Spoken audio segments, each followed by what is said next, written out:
And defensively, it's a nickel formation here on 3rd down and 9. And incomplete. The contact made the ball roam free and brings up 4th down. Here's Jeff Locke now as he's on to punt for the first time tonight. Now hold everything here. We're going to get a timeout by the offense. It's just their first, so 2 remaining as they burn one here in this 3rd quarter.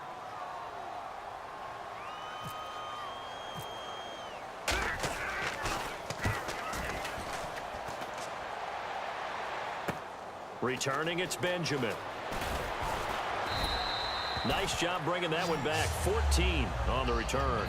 And it'll be Charger football here as they take over.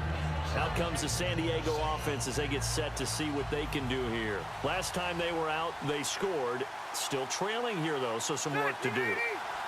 But it's okay in terms of mindset. Because they scored the last time, they're not quite as worried about being down on the scoreboard because now their confidence is a little bit higher. They feel like they've got something going, and they feel like they can attack again and put more points on the board. Are you scoreboard watching if you're the offense, or are you just focused on this drive?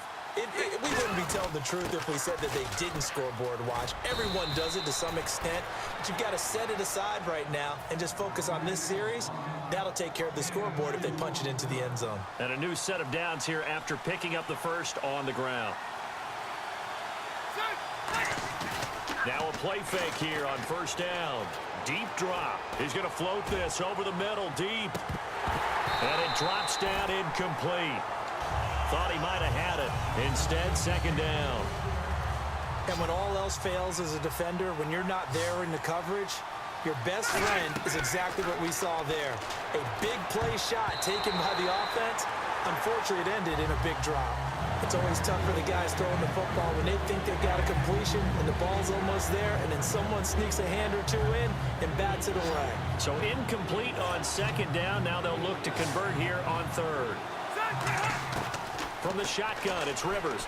Going underneath for Gordon. And he'll go down inside the 45 before going out of bounds. It'll be a gain of 9, and that's going to bring up a 4th down. A short gain that doesn't get them the first down brings up a 4th down situation. Really nice job defensively. They knew where the sticks were. They got the stop before it. And no move to get the offense off the field. They'll stay put on 4th and 1. Now Rivers on 4th down. Finds his target. It's Gates. And he's got the first before he's brought down at the 39-yard line. We always hear about guys wanting to make plays that quiet a crowd. Yeah. After that one. Here in the 3rd quarter, they were hoping to get the stop, get the football back. Not the case. What a completion. Pressure coming from the Vikings, and they get there and bring him down. Brian Robinson in there to bring him down for a loss of 7. Sometimes I watch games and wonder why they use play fakes on certain passing situations because it's not going to fool anyone. I don't know if that was the case here, but the end result was the same. No one fooled. The quarterback was hit. Rivers looking deep downfield. Trying to get it to Williams, but it's intercepted. Xavier Rhodes with a pick. And a big turnover there as his guys will get the football back. And not great starting field position here for the offense. Let's go!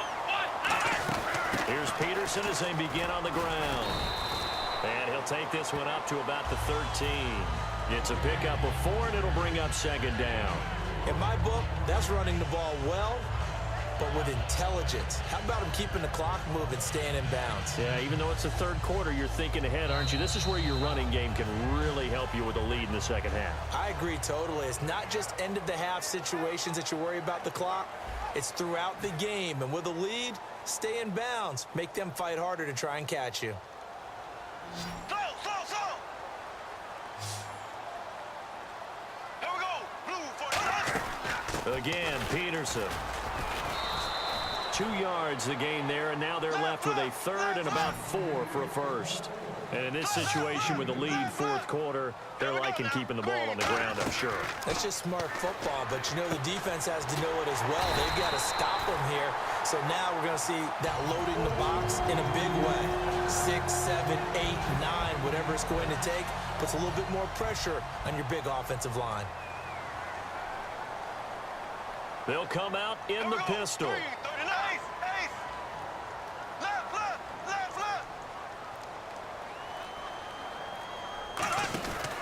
They run the counter now. It's Peterson. It's a loss of 2 there, bringing up second down.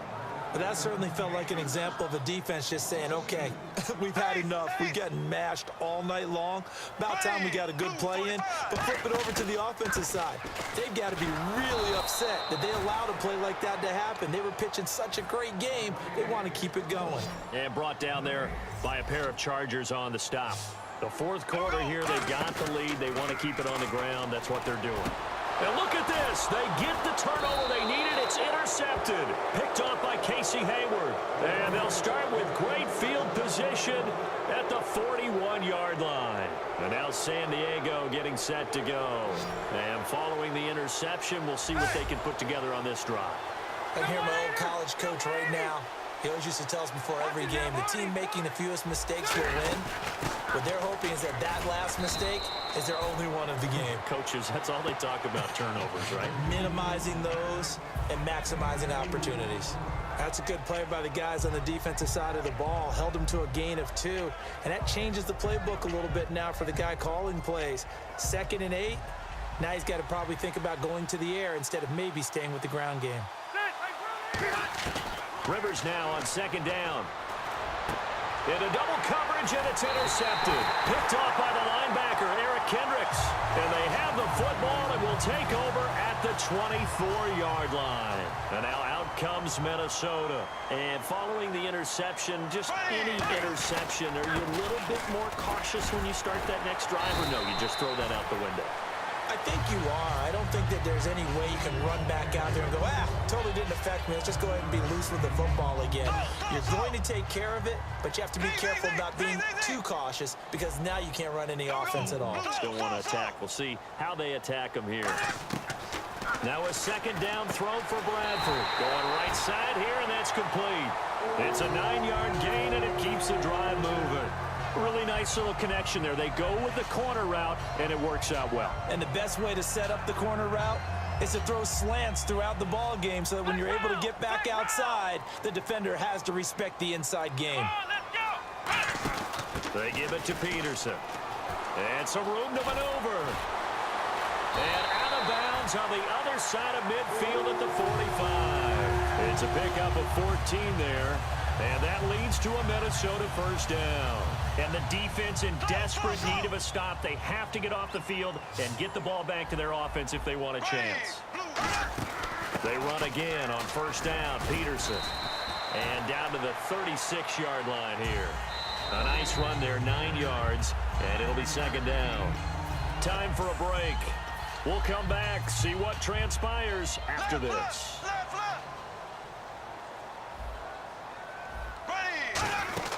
They run with Peterson. He's been busy tonight. And he'll be brought down. And now the Chargers are going to look up here and signal for a timeout. It's just their first. They've got 2 more to use here in the final stages. They'll run it now out of the gun. And now the Chargers are going to signal for another timeout. That'll leave them with just 1 remaining in this 4th quarter of play.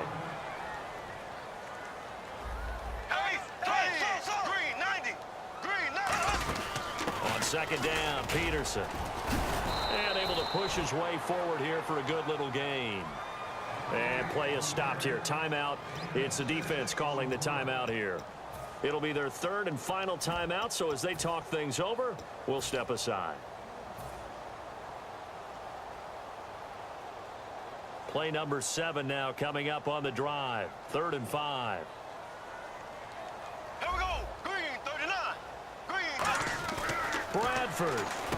And he couldn't hang on to it through the contact. Incomplete. Normally, he's pretty reliable. Usually catches what's thrown to him. On that play, he simply dropped it. And Forbath will put this one through, and the drive will wind up yielding 3. So they get the 3 here, but you wonder whether that's going to be enough. Yeah, I mean, you've now made it so they need a touchdown rather than a field goal to catch them. But you're right. If they'd gotten 6 out of that drive, this would be a much different game. And now San Diego getting set to go. The defensive line disperses a little bit here, maybe expecting a pass. Back to throw.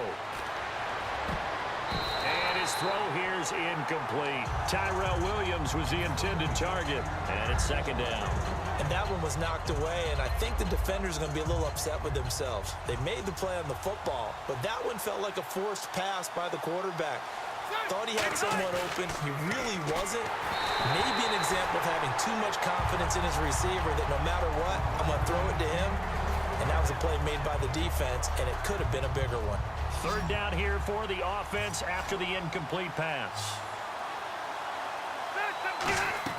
Back to throw. Finding time. He's able to find Edmond. 17 yards on the pickup there and also a first down. And he did exactly what they needed him to do, Charles. Got out of bounds. They have no timeouts. And they knew that before the play even began. Still executed it. How many times have we seen it happen where you know it, yet a guy's still looking for a timeout or trying to stay in bounds? He got it done. He goes for 18 there as the drive will continue. They're going to hurry back to the line now. Partner, it's a lot of fun watching the NFL now, isn't it? Because when the big fella runs routes, it used to be when we were kids, he'd run about 3 different routes, and that was it. Now he can run anything and catch the ball, as we just saw there. And that play was what every defense is wary of. The big strike attempted downfield, but they were in excellent position. They didn't get fooled, and while he didn't come up with the interception, was able to bat the ball down. He'll look to throw. Going underneath for Gordon. And he is out of bounds inside the 30. Give him 11 yards that time and a new set of downs. Well, how about keeping your head about you in this situation? No more timeouts. Finds a way to get out of bounds. Now they can breathe a little bit as they contemplate what to do on the next down. He was looking for Antonio Gates that time. And now it's second down. Sometimes it looks pretty simple, batting the ball away. But oftentimes there's some pretty good teaching and practice that goes into it. Being able to get to the receiver, not interfere, and get his hands through the football and knock it away. And he's going to fight his way forward here for a modest gain. A 6-yard pickup on the ground that time, and that'll make it 3rd and 4 coming up. And quickly, they get to the line. On 3rd down, this is Melvin Gordon. 2 yards on the pickup there. It's 4th down. So down 6, and they know they need this one on 4th down. But forget knowing where the first down line was. This defense created their own line of scrimmage. They won every battle up front, and a lot of times that is one-on-one. And if you win your one-on-ones enough times, your defense is going to be pretty good. They had more people to the football and snuffed out the play. They'll look to throw. Sideline throw, it's complete. And a nice job there of keeping the toes in bounds. I do have to admit, I like it when it all comes together. When the top part, catching the football, right, whether you're catching it with your hands or cradling it, comes together with the legs, in this case the feet, did a little toe tap to stay in bounds and complete the catch. And a great job by our crew on the camera shot. Love when you see the grass or on the field turf, those rubber pellets flying up. Great catch. He's back to throw. Steps away to his left. And he'll just chuck this one up into row G. It's incomplete. They got pressure there and only rushing 3.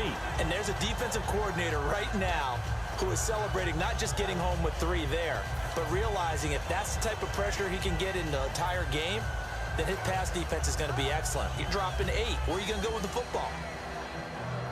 Long drive. The defense just cannot seem to catch a break and get off the field. Rivers. And this is caught. Touchdown. And now they're an extra point away from winning this thing in the final seconds. And not only did they score, they tied the game. That means... Yep, the PAT now can win it. And they have taken the lead here in this 4th quarter. And Lambeau now, after the touchdown, he'll kick this one away. That's fielded in the end zone.